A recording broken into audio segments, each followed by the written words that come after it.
This is the fundraising tools session, and basically these are a few exercises that we're going to go through. I know it looks a bit overwhelming, but trust me, it's not that. It's supposed to be fun and exciting. I'm sure everyone has come across at least one of these tools before, but these are tools that I think are personally essential when you're undertaking fundraising. And they're not just, although today I'm coming from the point of view with an emphasis on applications to trust and grants and stuff like that, these are actually applicable to fundraising in general. So if you're holding an event and which the proceeds are going to come back to your charity, you still have to use risk analysis will still be applicable. There are different things that will be applicable. Steeple analysis was mainly a business term for you to understand the social, technical, economic, environmental, political, legal, and ethical aspects of your fundraising activities. Life cycle analysis. And this, again, is a business tool, but it's applicable that we can use in the third sector. And it's just used, and it's originally used to map the journey of a product in the market, but you can also use this to look at where you are with your fundraising and the stages of your fundraising activity.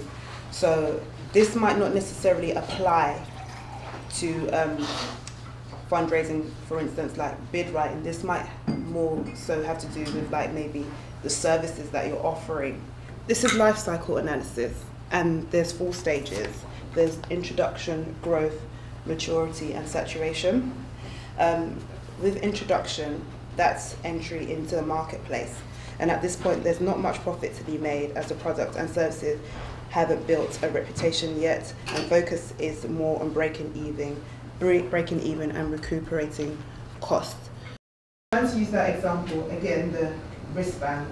At first, when the charity introduced, so the first charity, and for the sake of this example, we'll say breast cancer awareness, they first introduced it, so they were the first charity to have the wristband. At first, they would have had to recoup their costs, but by the time people became aware of it, of their wristband, and sales grew, that would have been very profitable for them. They would have then had to be mindful about this stage of maturity, because other charities would have clocked on, so the NSPCC would have been like, that's a nice little earner, we want to get in on that as well. So that would be the maturity stage. Then there's the saturation stage, which I'm sure everyone's aware of. Many of the big charities have those wristbands. So that's the life cycle tool. Like I said, it's a business tool, so it might not necessarily work for everything, but I just think it's important that you're mindful, you're mapping out your activities and seeing how worthwhile they are to your organization. Unique selling points, that's another business term, but like I said, it fits in with life cycle. It's very, very important. You need to know what makes your organization different from other, differentiates yourselves from other organizations. And it's very hard sometimes just to, especially when you feel like you're the only person that's offering what you're offering, but the reality is that's not the truth. It doesn't negate the fact that what you're doing is not needed. It just means that you just have to be clear. You have to be able to communicate that to other people. SWOT analysis. It looks at the strengths, the weaknesses, and the opportunities and threats that an organization might face. The SWOT analysis helps you to identify where they're coming from. So opportunities are external, threats are external as well, and